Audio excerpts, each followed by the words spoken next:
दोस्तों, आज की कहानी है मेजर संदीप उन्नीकृष्णन की।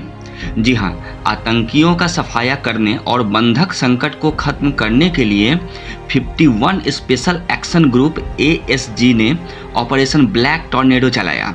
मेजर उन्नीकृष्णन इसी ऑपरेशन में 10 कमांडोज की एक टीम को लीड कर रहे थे। 15 मार्च 1977 को केरल के कोझिकोड में एक ऐसे शख्स का जन्म हुआ जिसने अपना जीवन देश को समर्पित कर दिया। वह अपने माँ बाप की इकलौती संतान थे और इसके बाद भी कभी देश सेवा से पीछे नहीं हटे। आज भी उनकी बहादुरी की मिसाल लोगों को दी जाती है। जी हाँ, हम बात कर रहे हैं शहीद मेजर संदीप उन्नीकृष्णन की। मेजर उन्नीकृष्णन मुंबई में हुए 26/11 आतंकी हमलों में शहीद हो गए थे। इस हमले के दौरान उनके आखिरी शब्द आज भी लोगों को प्रेरणा देने वाले हैं। मेजर उन्नीकृष्णन की शहादत उनके माता पिता के लिए दुख से ज्यादा गर्व की अनुभूति कराने वाली है। मेजर उन्नीकृष्णन ने कारगिल की जंग में भी हिस्सा लिया था। वह बचपन से ही आर्मी ऑफिसर बनना चाहते थे।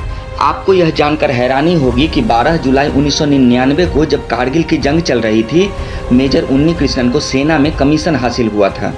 एक लेफ्टिनेंट बन मेजर उन्नीकृष्णन कारगिल पहुंचे और ऑपरेशन विजय का हिस्सा बने।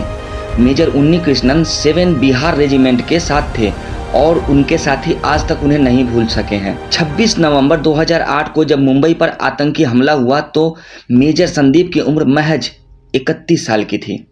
कुछ वर्षों तक सेना का हिस्सा रहने के बाद उन्होंने साल 2007 में नेशनल सिक्योरिटी गार्ड यानी NSG को बतौर कमांडो ज्वाइन किया।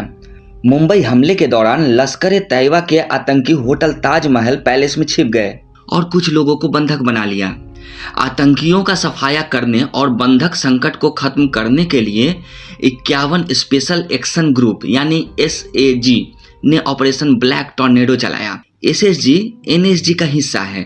मेजर उन्नीकृष्णन इसी ऑपरेशन में 10 कमांडोज की एक टीम को लीड कर रहे थे।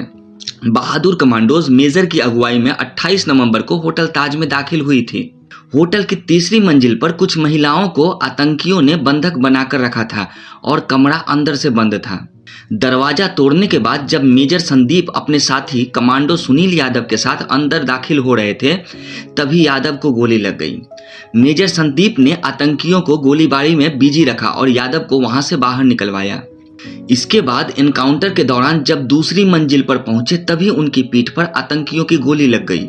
गोली लगने के बाद भी मेजर संदीप ने अपने साथियों से कहा, ऊपर मत आना, मैं तुम्हें संभाल लूंगा। बेंगलुरु में रहने वाले मेजर संदीप को बचपन से ही फौज में जाने की इच्छा थी।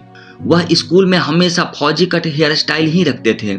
उनके पिता के उन्नीकृष्णन इसरो से रिटायर ऑफिसर हैं और माँ एक गृहिणी।